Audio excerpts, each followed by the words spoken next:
Si les dipladénias gagnent en notoriété, eh bien les géraniums ont toujours la cote au balcon et à la terrasse. Et pourtant, ces deux plantes affichent bien des différences. Les géraniums, entendez par là les pélargoniums, ont des feuilles lobées et des fleurs en grappe.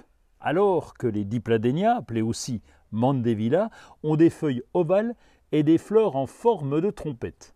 Les géraniums sont généralement des plantes compactes et buissonnantes, tandis que les dipladénias sont des végétaux qui développent de longues tiges volubiles pouvant être palissées. Cela dit, ils ont quand même des points communs. Ils aiment le plein soleil, donnent beaucoup de fleurs en été et craignent tous les deux le froid. En clair, elles sont toutes les deux bien différentes, mais on les utilise de la même manière. Et pour l'hiver, on va faire attention.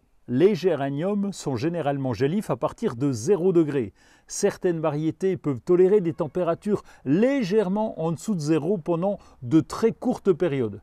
Mais une exposition prolongée en dessous de ce seuil va endommager ou faire mourir la plante. Les dipladénias sont originaires du Brésil et ils peuvent avoir des problèmes à partir de 5 degrés. Les températures en dessous de ce seuil endommagent à coup sûr les feuilles et les tiges. Évidemment, les températures en dessous de 0 peuvent tuer la plante. Sous nos climats, les deux plantes sont très souvent cultivées en pot pour pouvoir les rentrer l'hiver. Et il faut les rentrer avant les premières gelées automnales. Placez les pots dans un endroit lumineux et frais. Une véranda hors gel est particulièrement adaptée. Sinon, à défaut, une toute autre pièce fraîche et lumineuse fera l'affaire. En hiver, vos végétaux ont besoin de moins d'eau. Arrosez-les uniquement lorsque le terreau est sec au toucher. Trop d'eau peut entraîner la pourriture des racines. Si besoin, taillez pour enlever les parties mortes ou endommagées.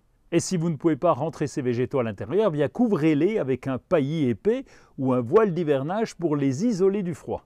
Dans les régions aux hivers rigoureux, dans tous les cas, vaut mieux les rentrer, sinon vous ne les reverrez pas.